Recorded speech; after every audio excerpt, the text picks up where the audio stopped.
NMMS పాఠాలను వీక్షిస్తున్న ఉపాధ్యాయ మిత్రులకు నమస్కారం. విద్యార్థిని విద్యార్థులకు శుభాశీస్సులు.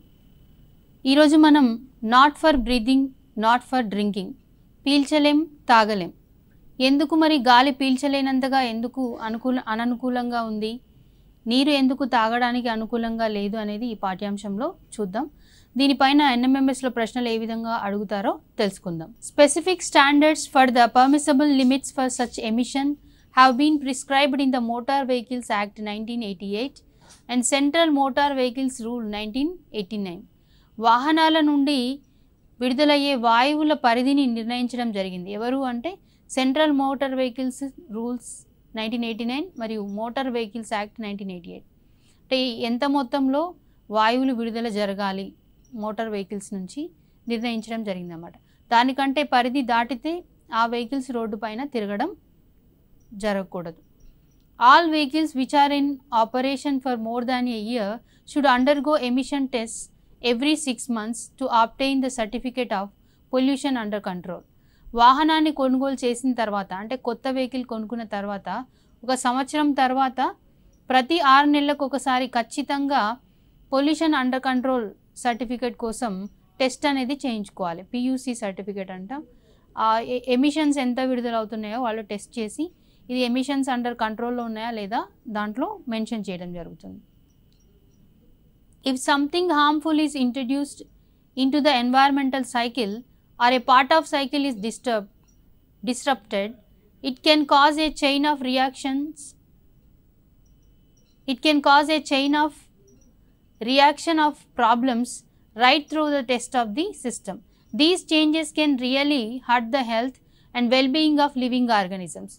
One of these negative changes is pollution, which is the result of unnatural elements entering the environment. అంటే వాతావరణంలోకి ఏవైనా హానికరమైన పదార్థాలు విడుదలైనప్పుడు లేదా చేరినప్పుడు వాతావరణంలో జరిగే చర్యలన్నీ కూడా డిస్టర్బ్ అవుతాయి అన్నమాట. దానివల్ల ఆ వాతావరణంలో నివసించే జీవులపైన దాని ప్రభావం ఉంటుంది. ఉదాహరణకి వాతావరణంలో కార్బన్ డైఆక్సైడ్ ఉండదాల్సిన దానికంటే ఎక్కువ ఉందనుకోండి, ఏమవుతుంది? కార్బన్ డైఆక్సైడ్ పెరిగిపోతే సూర్యుడి నుంచి ఎక్కువ హీట్ని అబ్జార్బ్ చేసుకొని వాతావరణ పొరలు మొత్తం వేడెక్కుతాయి. దానివల్ల భూమిపైన ఉష్ణోగ్రతలు పెరుగుతాయి అన్నమాట. దాన్ని మనం గ్లోబల్ వార్మింగ్ అంటాం. అట్లా ఉండాల్సిన దానికంటే ఎక్కువ మొత్తంలో వాతావరణంలోకి ఏదైనా చేరినా కూడా అది పొల్యూషన్కి కారణమవుతుంది, కాలుష్యానికి కారణమవుతుంది. Anything that is harmful to the environment is pollution. Litter, car exhaust, motor oil, used tyres, smoke, chemicals, disposed computer mobile phone materials etcetera, all of these can have an instant or a gradual impact on our health. ఇక్కడ చెప్పబడిన అన్నీ కూడా ఏంటంటే మన ఆరోగ్యానికి హాని కలుగజేస్తాయి, పర్యావరణానికి కూడా హాని కలుగజేస్తాయి. ఇవేవి కూడా నేలలో కలిసిపోవు అన్నమాట. నాన్ బయోడిగ్రేడబుల్ మెటీరియల్స్ అన్నమాట. వీటి వల్ల కాలుష్యం అవుతుంది. సాధారణంగా గాలిలో ఏమేమి ఉంటాయి? Air is a mixture of many gases అంటాం. మరి గాలిలో ఏ ఏ వాయువులు ఉంటాయి అనేది మనం ఈ టేబుల్లో ఇంకా ఈ పై చార్ట్లో చూడొచ్చు. ఏముంటాయి గాలిలో? నైట్రోజన్. నైట్రోజన్ని N2తో సూచిస్తాం సింబల్. మరి ఎంత మొత్తంలో ఉంటుంది గాలిలో? ఇది 78.084% ఉంటుంది. అంటే గాలిలో అత్యధికంగా ఉండే వాయువు నైట్రోజన్. ఆక్సిజన్ O2తో సూచిస్తాము దీన్ని. ఇది 20.947% ఉంటుంది. తర్వాత ఉండే మూలకం వాయువు ఆర్గాన్. ఇది 0.934% ఉంటుంది. కార్బన్ డైఆక్సైడ్ CO2 0.033% ఉంటుంది. వాటర్ వేపర్ H2O 1% ఉంటుంది. అదర్ ట్రేసెస్ ఇతర వాయువులు 0.1% ఉంటాయి. మనందరికీ ప్రాణవాయువు ఆక్సిజన్. ఆక్సిజన్ అనేది ఇది 20.9%, అంటే 21% అని కూడా చెప్పవచ్చు. ఇక్కడ మనకి పై చార్ట్లో బ్లూ కలర్లో సూచించబడింది. ఈ ఎల్లో కలర్లో సూచించబడిందంతా కూడా నైట్రోజన్ అన్నమాట. ఇంకా దీని తర్వాత ఎక్కువ మొత్తంలో ఉన్నది ఆర్గాన్. ఇవి వాతావరణంలో లేదా గాలిలో ఉండే వాయువుల మిశ్రమం అని చెప్తాం. Air is a composition of different gases and it is balanced with them. When this balanced state is disturbed either by some natural phenomena or by human activities, it is then called air pollution. And substances responsible disturbing this naturally occurring balance are said to be pollutant. గాలిలో ఉండాల్సిన వాయువుల శాతం nitrogen 78, oxygen 21%, carbon dioxide 0.033 ఇలా percentages మనం చూసాం. వీటికంటే percentage ఎక్కువైపోయినా తక్కువైపోయినా ఏమవుతుంది, గాలి కలుషితం అవుతుందన్నమాట. మరి గాలి కలుషితం అవ్వడానికి కారణమైన కారకాలను ఏమంటామంటే కాలుష్య కారకాలు, పొల్యూటాంట్స్ అని చెప్పేసి అంటాం. మరి గాలి కాలుష్యం అవ్వడానికి ప్రధానంగా ప్రకృతికి సంబంధించిన కారకాలు కూడా ఉంటాయి. న్యాచురల్ యాక్టివిటీస్ వల్ల కూడా పొల్యూషన్ అవుతుంది. ఏంటా న్యాచురల్ యాక్టివిటీస్ అంటే వాల్కానిక్ ఎరప్షన్స్, అగ్నిపర్వతాలు పేలడం వల్ల వాటి నుంచి వచ్చే బూడిద, రకరకాల వాయువులు గాలిని కలుషితం చేస్తాయి. ఫారెస్ట్ ఫైర్స్, అడవులు తగలబడ్డం వల్ల కూడా బూడిద, ఇంకా సల్ఫర్ డయాక్సైడ్, కార్బన్ డయాక్సైడ్ లాంటి వాయువులు విడుదలై గాలిని కలుషితం చేస్తాయి. శాండ్ స్ట్రామ్స్ అండ్ సునామీస్, ఇసుక తుఫాన్లు మరియు సునామీస్ అనేవి కూడా గాలి కాలుష్యానికి కారణమవుతాయి. Forest fires release carbon particles, ash into the air and pollute the air. Volcanic eruption releases various gases and ash into the atmosphere. Decay of organic matter releases ammonium gas into the air. సునామీలు వచ్చినప్పుడు సాధారణంగా చాలా జంతువులు చనిపోతూ ఉంటాయి అన్నమాట. అట్లా చనిపోయినప్పుడు ఆ జంతువుల శరీరం నీటిలో కుళ్ళినప్పుడు ఇది అమోనియా గ్యాస్ అనేది రిలీజ్ అవుతుంది. Decay of organic matter lying under water releases methane gas as air pollution. ఇంకా జీవులు నీటిలో కుళ్ళినప్పుడు మీథేన్ గ్యాస్ కూడా రిలీజ్ అవుతుంది. మీథేన్ గ్యాస్ రిలీజ్ అయినప్పుడు ఫౌల్ స్మెల్, భయంకరమైన వాసన అనేది వస్తుంది. The pollen grains released by plants remain floating in the air and pollute it. ఇవే కాకుండా మొక్కల నుంచి విడుదలయ్యే పరాగరేణులు, పోలన్ గ్రెయిన్స్ కూడా గాలిని కలుషితం చేస్తాయి. ఇప్పటి వరకు చెప్పుకునే సహజ కారణాలైతే ఇప్పుడు మానవుని వల్ల గాలి ఎలా కలుషితం అవుతుందో చూద్దాం. Burning fuels pollute the air producing pollutants like carbon monoxide, sulphur dioxide, smoke, soot and ash. మానవుడు చేసే చర్యల వల్ల అంటే తను రకరకాల వాహనాలను ఉపయోగిస్తూ ఉంటాడు. వాహనాల్లో ఏం వాడుతూ ఉంటారు, ఇంధనాలు వాడతారు. ఇది పెట్రోల్, డీజిల్ లాంటివి. ఇవి మండినప్పుడు, పెట్రోల్ డీజిల్ లాంటివి మండించినప్పుడు దాని నుంచి రకరకాల వాయువులు విడుదలవుతాయి. ఇవి మన ఆరోగ్యానికి హాని కలిగిస్తాయి. Next vehicles. Exhaust gases emitted by motor vehicles polluted air by producing the harmful pollutants like sulphur dioxide, nitrogen dioxide, carbon monoxide, unburned hydrocarbons, lead compounds and soot. ఇంకా వెహికల్స్ యొక్క ఎగ్జాస్ట్ నుంచి విడుదలయ్యే వాయువులు, పొగలో ఇవన్నీ కూడా వాయువులు ఉంటాయన్నమాట. ఇవన్నీ కూడా గాలిని కలుషితం చేస్తాయి. ఎక్కడైతే ఇండస్ట్రీస్ ఉంటాయో, various industries like granite, lime, cement etcetera pollute air by releasing pollutants such as sulphur dioxide, nitrous oxide, chlorine, fly ash, dust, asbestos dust etcetera. పరిశ్రమలు ఉన్న చోట ఎక్కువగా పరిశ్రమల నుంచి ఈ sulphur dioxide, nitrous oxide, nitrogen dioxide లాంటివి ఎక్కువ మొత్తంలో విడుదలవుతాయి. ఇవి గాలిలోనికి చేరి ఎప్పుడైతే వర్షాలు పడతాయో వర్షం నీటితో పాటు భూమి మీదికి పడుతూ ఉంటాయి అన్నమాట. వర్షం నీటితో కలిసినప్పుడు సల్ఫర్ డయాక్సైడ్, నైట్రోజన్ డయాక్సైడ్ అనేవి యాసిడ్స్గా మారతాయి. సల్ఫర్ డయాక్సైడ్ సల్ఫ్యూరిక్ యాసిడ్గా, నైట్రోజన్ డయాక్సైడ్ నైట్రిక్ యాసిడ్గా మారి యాసిడ్ రెయిన్ రూపంలో భూమిని చేరుతాయి అన్నమాట.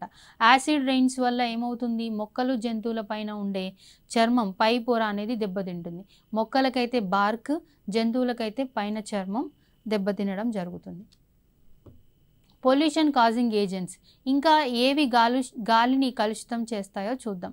Cement industries are in Melacheruvu, Mathampalli of Nalgonda district and Tandur, Karankot of Vikarabad district. Granite industries are in the most polluted areas because granite powder, cement dust, limestone dust is released into air causing pollution. Thermal power plants in Ramagundam of Peddapalli, Palvancha of Khammam district are releasing the pollutants like fly ash, sulfur dioxide and radioactive substances causing the air, water and land pollution. People are suffering from lung cancer and skin allergies due to the pollution. The people living near the granite factory have faced several health problems like respiratory bronchitis and asthma. Thermal power plants pollute air by emitting sulfur dioxide, radioactive substances and fly ash. సాధారణంగా ఇక్కడ ఉన్న thermal power plants కానీ, granite industries కానీ, cement industries నుంచి కానీ ఏం release అవుతుంది? Fly ash, బూడిద, ఇంకా సల్ఫర్ డయాక్సైడ్. ఇంకా అదే థర్మల్ పవర్ ప్లాంట్స్ అయితే రేడియో యాక్టివ్ ఎలిమెంట్స్. ఇవన్నీ కూడా గాలిని కలుషితం చేస్తాయి. గాలిని కలుషితం చేస్తున్నాయంటే ఈ ఎకోసిస్టంలో ఉన్న జీవులన్నిటికీ కూడా అది హానికరమే. ఏదో ఒక విధంగా వాటికి ఆరోగ్యం పైన ప్రభావితం చూపిస్తాయి. ముఖ్యంగా గాలి కలుషితమైందంటే ఫస్ట్ ఎఫెక్ట్ అయ్యేది జంతువుల్లో రెస్పిరేటరీ ట్రాక్, శ్వాస వ్యవస్థ అన్నమాట. అంతేకాకుండా ఇంకా skin. The biggest meltdown of nuclear power reactor in the world was Chernobyl in Russia in 1986. యాక్చువల్గా ఇది పవర్ ప్లాంట్, విద్యుత్ శక్తి ఉత్పత్తి కేంద్రం అన్నమాట. ఇది ఏమైంది? ఎక్కువ హీట్ వల్ల, టెంపరేచర్ వల్ల మెల్ట్ అయిపోయింది. ఈ ఫ్యాక్టరీ కరిగిపోయింది. ఎప్పుడు? 1986లో.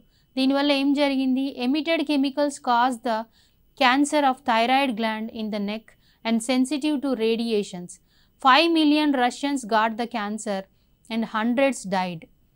About 125,000 kilometers of fields were unusable because of the radioactive clouds. The forest area was damaged by the radioactive cloud. ఈ చెర్నోబిల్ ఉదంతం వల్ల, అంటే చెర్నోబిల్లో ఈ న్యూక్లియర్ పవర్ ప్లాంట్ కరిగిపోవడం వల్ల దాని నుంచి హానికరమైన రసాయనాలు బయటికి వాతావరణంలోకి విడుదలైనాయి. అలా విడుదలైన రసాయనాలను పీల్చుకోవడం వల్ల 5 million రష్యన్స్ క్యాన్సర్ బారిన పడినరు. అంతేకాకుండా చాలామంది చనిపోవడం జరిగింది. ఎక్కువగా థ్రోట్ క్యాన్సర్ అనేది ఎక్కువగా రావడం జరిగింది. థైరాయిడ్ గ్లాండ్ కూడా చాలా ఎఫెక్ట్ అయింది. అంతేకాకుండా 25,000 స్క్వేర్ కిలోమీటర్ ఏరియా అంతా కూడా ఈ రేడియో యాక్టివ్ క్లౌడ్స్, ఈ రేడియో యాక్టివ్ ఎలిమెంట్స్కి సంబంధించినవన్నీ గాలిలో డిపాజిట్ అయిపోయి మొత్తం ల్యాండ్ ఏరియా మీద కూడా ఏవి మొక్కలు, జంతువులు ఏవి కూడా మొలవకుండా, పెరగకుండా, అనుకూలంగా లేకుండా మారిపోయిందనమాట వాతావరణం. Power generation plants. జనరల్గా విద్యుత్ దేని నుంచి ఉత్పత్తి చేస్తాం? విద్యుత్ని ఉత్పత్తి చేసే ప్లాంట్స్ని పవర్ జనరేషన్ ప్లాంట్స్ అంటాం. There are number of power generation plants in our countries. Some produce power by using water. నీటిని ఉపయోగించి కరెంటు తయారు చేసేదాన్ని హైడ్రో ఎలక్ట్రిక్ పవర్ ప్లాంట్స్ అంటాం. By using coal and gas. బొగ్గుని ఉపయోగించి విద్యుత్ని తయారు చేసే వాటిని థర్మల్ పవర్ ప్లాంట్స్ అంటాం. By using radioactive elements like uranium లాంటి రేడియో ధార్మిక మూలకాలను ఉపయోగించి కరెంటును ఉత్పత్తి చేసే power plants nuclear power plants. Electricity is also produced through the air, wind energy and the tides of the oceans. అలల నుంచి కూడా విద్యుత్ని ఉత్పత్తి చేస్తాం. దాన్ని మనం టైడల్ ఎనర్జీ అని అంటాం.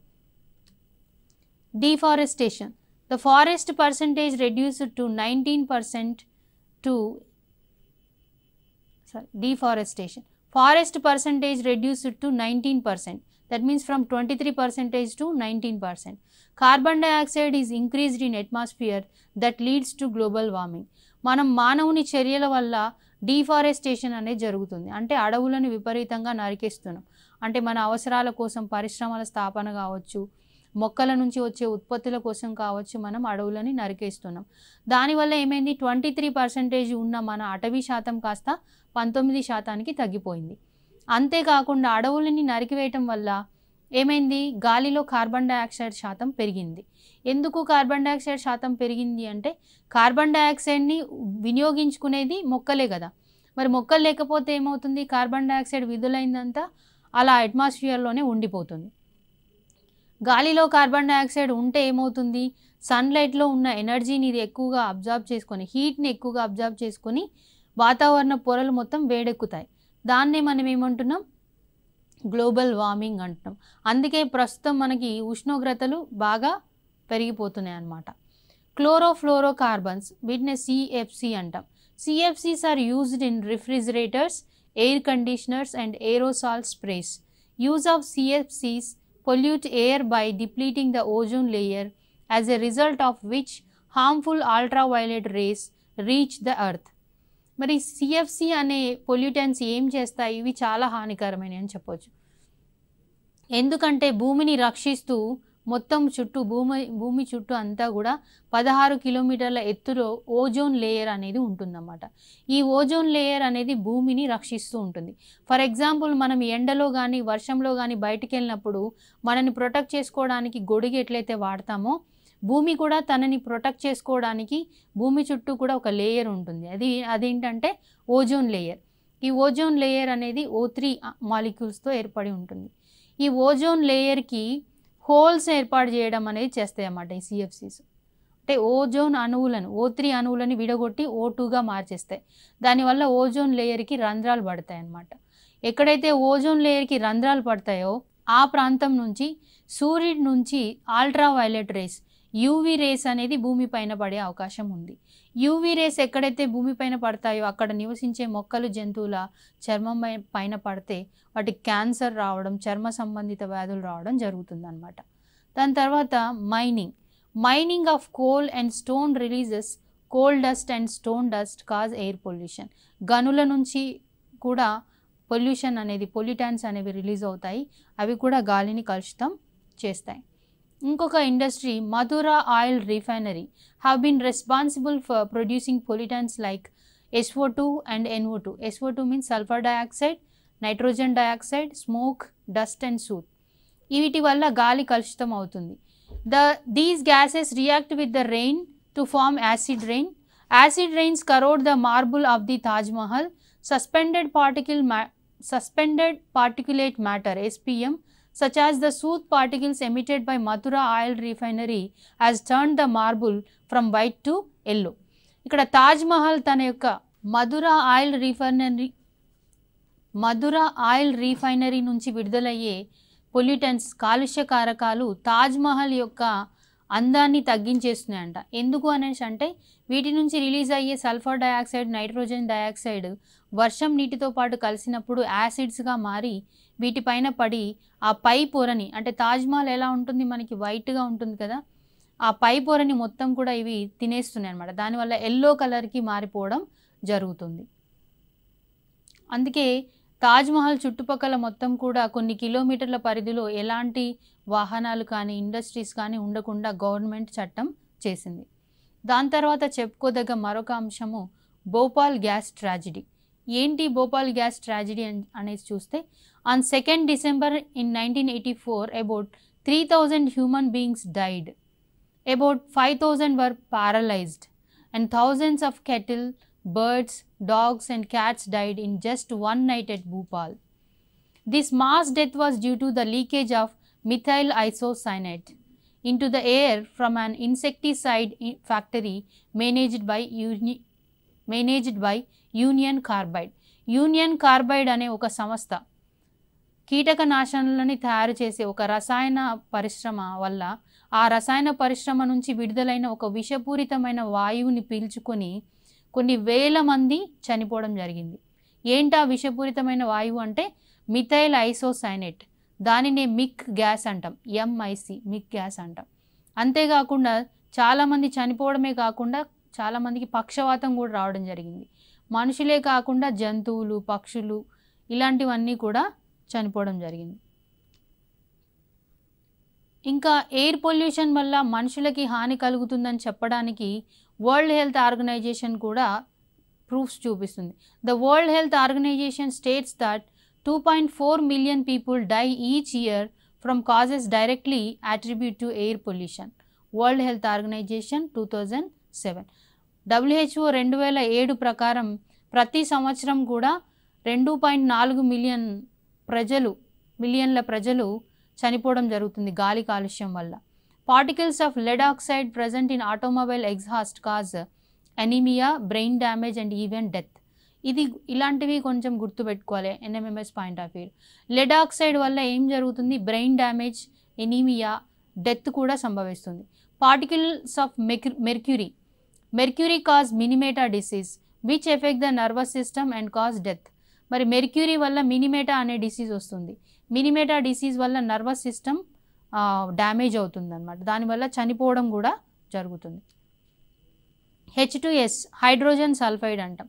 హైడ్రోజన్ సల్ఫైడ్ గాలిలో ఎక్కువైపోతే tarnishes silver objects and blackens lead paints and painting. సాధారణంగా ఇప్పుడు మనందరి ఇళ్లలో కూడా కొత్తగా వెండి వస్తువులు ఏమైనా కొనుక్కున్నా కూడా 10 రోజుల్లో, ఒక నెల రోజుల్లో వెండి వస్తువులు మొత్తం నల్లగా అయిపోతుంటాయి. ఎందుకంటే గాలిలో ఉండే ఈ సల్ఫర్, హైడ్రోజన్ సల్ఫైడ్ వల్లనే. It has a smell like rotten eggs. ఇది ఎలాంటి వాసన కలిగి ఉంటుంది అంటే మురిగిపోయిన కోడిగుడ్ల వాసన వస్తుందన్నమాట. It causes headache in human beings when inhaled in a large quantity. ఎక్కువ మొత్తంలో హైడ్రోజన్ సల్ఫైడ్ని పీల్చుకున్నట్లయితే తలనొప్పి రావడం జరుగుతుంది. మరొక విషపూరితమైన వాయువు కార్బన్ మోనాక్సైడ్, CO అంటాం. కార్బన్ మోనాక్సైడ్ ఏం చేస్తుంది అంటే కార్బన్ మోనాక్సైడ్ని మనం పీల్చుకున్నప్పుడు రక్తంలోకి చేరుతుంది. రక్తంలోకి చేరి రక్తంలో ఉన్న హీమోగ్లోబిన్స్తో చర్య జరిపి కార్బాక్సీ హీమోగ్లోబిన్గా మారుతుంది. కార్బాక్సీ హీమోగ్లోబిన్గా మారి బ్లడ్ రక్తాన్ని సరఫరా చేయనీయకుండా ఆపేస్తుంది అన్నమాట. ఎప్పుడైతే రక్త సరఫరా ఆగిపోతుందో శరీరంలోని కణాలకి ఆక్సిజన్ అందక ఏమైపోతారు, ఉక్కిరి బిక్కిరి అయిపోతారు అన్నమాట, సఫకేషన్ అవుతుంది. దానివల్ల ఆక్సిజన్ అందక ఎక్కువసేపటి పాటు ఏమవుతుంది, తర్వాత మనిషి చనిపోవడం జరుగుతుంది. కార్బన్ మోనాక్సైడ్ అని కార్బాక్సీ హీమోగ్లోబిన్గా మారి రక్త సరఫరాకి అడ్డుపడి మనిషికి ఆక్సిజన్ అందకుండా చేసి చనిపోవడానికి కారణమవుతుంది. మరి ఇలా రకరకాల వాయువులు చూసాం. సల్ఫర్ డయాక్సైడ్ అని, hydrogen sulphide, carbon monoxide, carbon dioxide, ఇవన్నీ కూడా గాలిలో ఎక్కువైపోయి మరి గాలి కలుషితమై రకరకాల అనారోగ్య సమస్యలు వస్తున్నాయి. దీన్ని తగ్గించడానికి మనం ఏం చేయొచ్చు? What can we do to reduce air pollution? Tall chimneys should be installed in all factories to reduce air pollution at the ground level. Better designed fuel burning equipment should be used in homes and industries so that fuel is burnt completely. Install electrostatic precipitators in the chimneys of industries. Reduce vehicular emissions by using non-polluting fuels like CNG. Use LPGs for domestic purpose. Improve the quality of fuel in automobiles and use catalytic converters in them. Make use of renewable alternative sources of energies like solar energy, wind energy and hydro energy.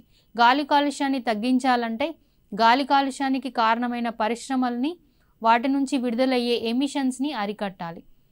పరిశ్రమల్ని మనం నియంత్రించడం సాధ్యం కాదు కాబట్టి దాని నుంచి విడుదలయ్యే కాలుష్య కారకాలనైనా నియంత్రించడానికి ప్రయత్నం చేయాలి. వెహికల్స్లో లెడ్ పెట్రోల్కి బదులు అన్లెడెడ్ పెట్రోల్ లేదా కంప్రెస్డ్ న్యాచురల్ గ్యాస్, CNG అంటాం, కంప్రెస్డ్ న్యాచురల్ గ్యాస్ వాడాలి. ఇండ్లలో అయితే ఫైర్వుడ్కి బదులు LPG, లిక్విడ్ పెట్రోలియం గ్యాస్ లాంటివి వాడాలి. దీనివల్ల గాలి కలుషితం కాకుండా ఉంటుంది. ఇంకా all motor vehicles should be maintain properly so that they comply with pollution norms. Use unleaded petrol. Plant and grow more and more trees in your surroundings. We should protect plants and trees. Do you know about the Vana Mahotsav, Haritaharam and Swachha Pathshala, where lakhs of saplings are planted in July every year? ఇంకా గాలి కాలుష్యాన్ని తగ్గించడంలో ముఖ్య పాత్ర పోషించేవి మొక్కలు. కాబట్టి మొక్కలని ఎక్కువ సంఖ్యలో పెంచాలి. మొక్కలు పెంచడం కోసం మన ప్రభుత్వం చేపట్టిన కార్యక్రమాలు వన మహోత్సవ్, హరితహారం, స్వచ్ఛ పాఠశాల లాంటివి. ఇంకా వెహికల్స్లో అన్లెడెడ్ పెట్రోల్, లెడ్ లేని పెట్రోల్ని ఉపయోగించాలి. దాని ద్వారా గాలిలో లెడ్ శాతాన్ని తగ్గించవచ్చు. పటాన్ చెరువు is a suburban mandal head quarter in Sangareddy district located at 25 kilometers from Hyderabad. It is a major industrial hub of Telangana state.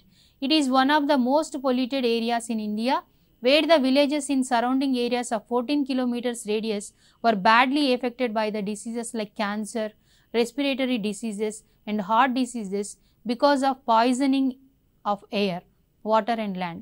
చాలా మందికి తెలియదు, మన పటాన్ చెరువు చుట్టుపక్కల మొత్తం కూడా 14 కిలోమీటర్ల పరిధిలో పూర్తిగా గాలి, నీరు, నేల అన్నీ కూడా కలుషితం అయిపోయినాయి. ఎందుకు అంటే ఆ చుట్టుపక్కల ఏరియాలో ఉన్న ఫ్యాక్టరీస్ నుంచి విడుదలయ్యే పొల్యూటెంట్స్ అన్నీ కూడా గాలిలోకి, నీటిలోకి విచక్షణారహితంగా వదిలేస్తున్నారు. కాబట్టి ఆ చుట్టుపక్కల ప్రాంతాలు మొత్తం కూడా కాలుష్యంతో నిండిపోయినాయి అన్నమాట. దానివల్ల అక్కడ నివసించే ప్రజలకి క్యాన్సరు, శ్వాస సంబంధిత వ్యాధులు, హృదయ సంబంధ వ్యాధులు ఎక్కువగా వస్తున్నాయి. Unwanted and harmful substances such as sewage, toxic chemicals, industrial waste, etc. is causing water pollution. In the substances that polluted water are called water pollutants. ఇప్పటి వరకు మనం గాలి కాలుష్యం చూసాం, ఇప్పుడు నీటి కాలుష్యం. నీటి కాలుష్యం ఎప్పుడు అవుతుంది? నీటిలో ఉండాల్సిన మొత్తం కంటే ఎక్కువ మొత్తంలో నీటిలో ఉండాల్సిన అంశాలు ఉంటాయి. అంటే ఫర్ ఎగ్జాంపుల్ నీటిలో ఉండాల్సిన మినరల్స్ శాతం కంటే ఎక్కువ మినరల్స్ ఉన్నాయనుకోండి. ఫర్ ఎగ్జాంపుల్ ఫ్లోరైడ్, నీటిలో ఫ్లోరైడ్ ఎంత ఉండాలి? 0.5 ppm ఉండాలి పర్ లీటర్కి. దానికంటే మించిపోయింది అనుకోండి, అది పొల్యూటెడ్ వాటర్ అని మనం చెప్తాం. అలా ఎందుకు అవుతుంది వాటర్ పొల్యూటెంట్ అంటే, ఇండస్ట్రీస్ నుంచి సీవేజ్ని కానీ టాక్సిక్ కెమికల్స్ని కానీ అన్నిటిని కూడా ఏం చేస్తారు, పక్కన ఉండే వాటర్ బాడీస్లోకి వదులుతుంటారనమాట. దానివల్ల నీరు కలుషితం అయిపోతుంది. Normal water is colourless without any smell or any unwanted substances. Thus water suitable for drinking is called potable water. Potable water అంటే తాగడానికి అనుకూలంగా ఉండే నీరు. ఈ నీరు ఎటువంటి రంగుని కానీ కలిగి ఉండదు, ఆ నీటిలో ఏ పదార్థాలు ఉండవు. మరి నీటిలోకి ఏం వేస్ట్ని వదులుతున్నారు మెయిన్గా అంటే, బయోడిగ్రేడబుల్ వేస్ట్, నాన్ బయోడిగ్రేడబుల్ వేస్ట్ని వదులుతున్నారు.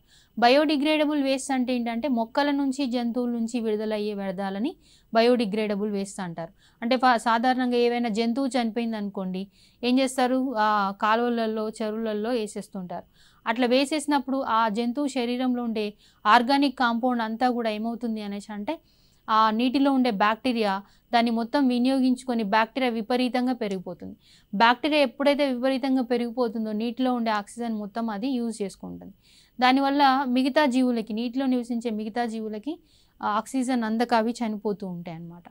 కాబట్టి మొక్కల జంతువుల వ్యర్థాలని కూడా నీటిలో వేయరాదు. ఇంకా నాన్ బయోడిగ్రేడబుల్ వేస్ట్, ఇవి కూడా నీటిని కలుషితం చేస్తాయి. ఏముంటాయి వీటిలో అంటే, రసాయనాలు ఎక్కువగా, ఇంకా plastic, phosphates and nitrates, chemical fertilizers from agricultural runoff due to rain and industrial waste enter into water through sewage and pollute the water. It helps algae to bloom, weeds to grow and bacteria to spread. As a result, water turn green and cloudy and smell bad.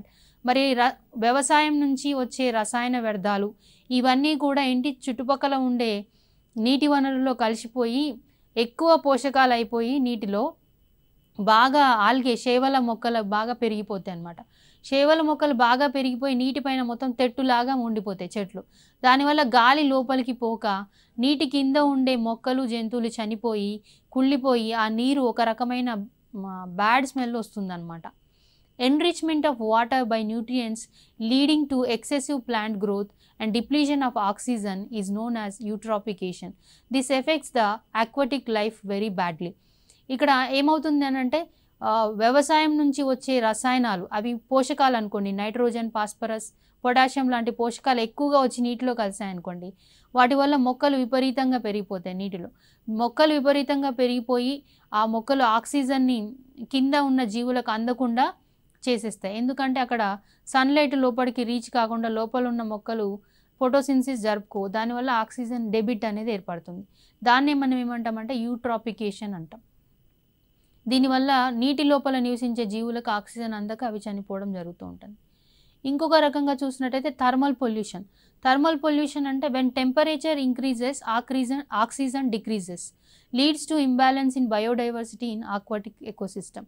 నీటి లోపల ఉష్ణోగ్రత పెరిగిందనుకోండి, నీటి లోపల ఉష్ణోగ్రత ఎందుకు పెరుగుతుందంటే, industries నుంచి విడుదల చేసే వ్యర్థాల్లో కొన్ని వ్యర్థాలు ఎలా ఉంటాయంటే నీటి రూపంలో విడుదల చేస్తారు.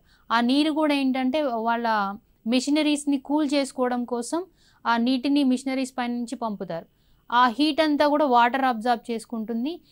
ఏమైనా వేస్ట్ అంతా ఉంటే కూడా ఆ వాటర్లోకి వచ్చేస్తుంది. ఆ వేస్ట్ వాటర్ని వాటర్ బాడీస్లోకి వదులుతారు. అప్పుడు ఏంటి, ఆ హీటు, వాటర్లో ఉన్న హీటు ఇక్కడ ఉన్న వాటర్ బాడీ, అంటే అది చెరువు కావచ్చు, కుంట కావచ్చు, నది కావచ్చు, ఆ నది నీటిలో ఉన్న నీటిలోకి వచ్చేస్తుంది ఆ హీట్ అంతా. ఎప్పుడైతే వాటర్లో హీట్ పెరుగుతుందో ఆక్సిజన్ లెవెల్స్ తగ్గిపోతాయి. ఆక్సిజన్ లెవెల్స్ తగ్గిపోయినాయి అంటే నీటిలో నివసించే జీవులకి జీవించడానికి అననుకూలంగా ఉంటుందన్నమాట. బయట వాతావరణంలో ఉండే ఆక్సిజన్ శాతానికి నీటిలో ఉండే శాతానికి చాలా డిఫరెన్స్ ఉంటుంది, తక్కువ ఉంటుంది నీటిలో. ఎప్పుడైతే టెంపరేచర్ పెరుగుతుందో అది తగ్గిపోతుంది. Prevention and controlling of water pollution. మరి నీటి కాలుష్యాన్ని తగ్గించాలంటే ఏం చేయాలి? The water of reverse, streams, ponds and lakes should be purified or cleaned. This can be done both by industries and government. For example, Ganga Action Plan launched by the Indian government. మరి మన ప్రభుత్వం కానీ పరిశ్రమలు కానీ నీటిలోకి వ్యర్థాలని విడుదల చేసేటప్పుడు కొంచెం వాటిని శుద్ధి చేసి విడుదల చేయడం అలాంటివి చేయాలి. లేదా నదులు ఇలాంటి వాటిని వ్యర్థాలని ఎప్పటికప్పుడు క్లీన్ చేయడం చేయాలి. అంతేకాకుండా నదుల వెంట వాటర్ బాడీస్ వెంట చెట్లని నాటాలి. ఇంకా ముఖ్యంగా వాటర్ పొల్యూషన్ని కంట్రోల్ చేయడంలో 4Rs ప్రిన్సిపల్. 4Rs అంటే reduce, reuse, recycle and recover. పర్యావరణానికి హాని కలిగించే పదార్థాల వాడకాన్ని తగ్గించడమే రెడ్యూస్. రీయూస్ అంటే పర్యావరణానికి హాని కలిగించే పదార్థాలని ఒకసారి వాడి పడేయకుండా తిరిగి వాటిని మరలా వాడుకోవాలన్నమాట. Like plastic bottles, glass bottles అలాంటివి. Next recycle.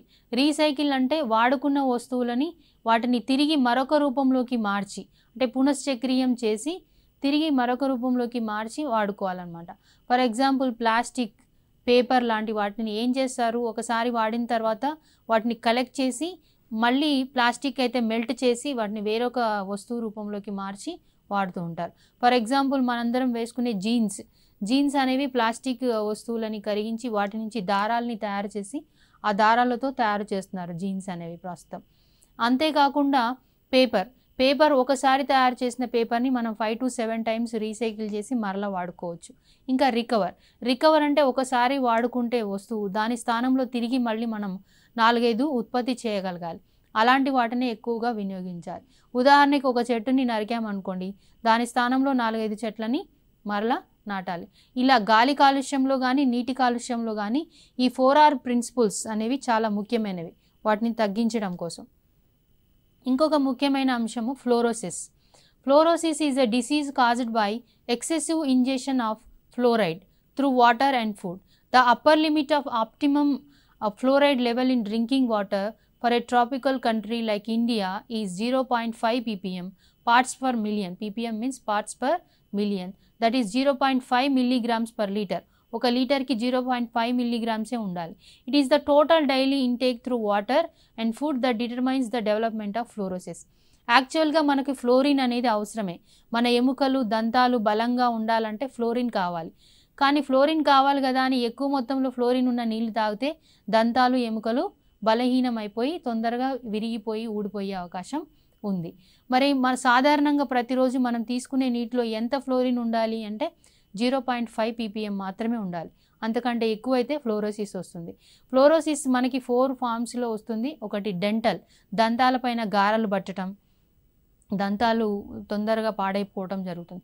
Next genu valgum problems, skeletal problems, neurological problems, ఇవన్నీ కూడా ఫ్లోరోసిస్ డిసీజెస్లో టైప్స్ అనమాట.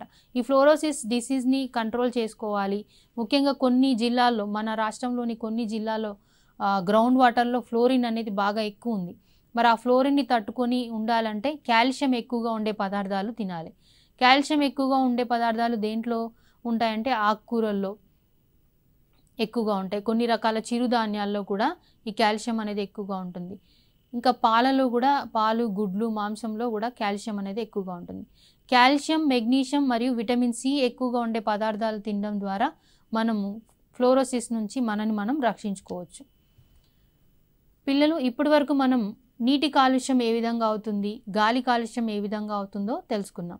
మరి దీనిపైన క్వశ్చన్స్ ఏ విధంగా అడిగే అవకాశం ఉందో చూద్దాం. Which one of the following mineral prevents the deformities in bones? మరి ఎముకలు బలహీన పడకుండా ఉపయోగపడే మినరల్, ఖనిజ లవణం ఏంటి?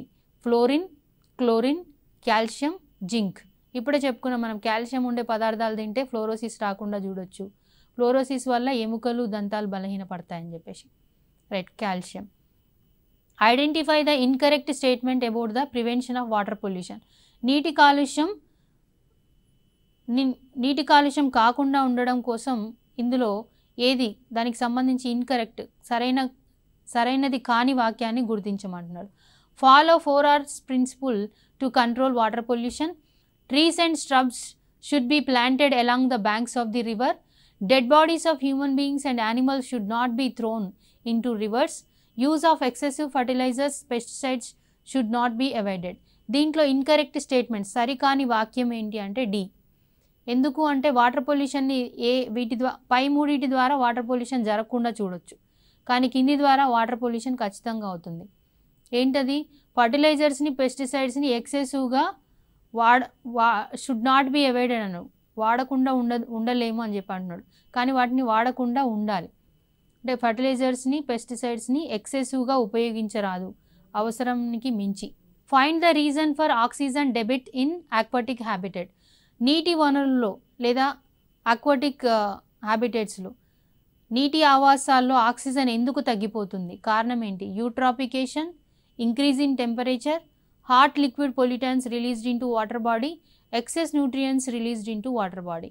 ఇవన్నీ కూడా కారణమే. కాబట్టి కరెక్ట్ ఆప్షన్ ఏంటి? బి. బిలో అన్ని ఆప్షన్స్ ఉన్నాయి. మల్టీ ఆన్సర్ క్వశ్చన్ అనమాట. Match the following based on the diseases causing pollutants. దీంట్లో ఏ పొల్యూటెంట్ ఏ వ్యాధికి కారణమవుతుంది? Lead oxide. లెడ్ ఆక్సైడ్ వల్ల ఏమవుతుంది? బ్రెయిన్ డ్యామేజ్ అవుతుంది. కాబట్టి ఏ ఎదురుగా 2 ఉండాలి. మెర్క్యూరీ. మెర్క్యూరీ అనే పొల్యూటెంట్ వల్ల ఏం డిసీజ్ వస్తుంది? మినిమేటా డిసీజ్ వస్తుంది, నర్వ్స్కి సంబంధించిన డిజార్డర్.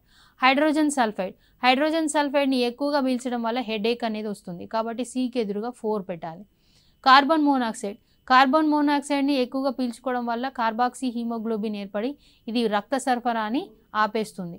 అది మనకి డీకి ఎదురుగా 1 ఆప్షన్ రావాలి. ఓకే, ఇది కరెక్ట్ మ్యాచింగ్. స్టూడెంట్స్, ఇప్పటి వరకు మనం ఎన్ఎంఎంఎస్ పైన ఎలాంటి క్వశ్చన్స్ అడిగే అవకాశం ఉంది, not for breathing and not for drinking లెసన్లో చూసాము. మరొక అంశంతో మళ్ళీ కలుద్దాం. అప్పటి వరకు సెలవు.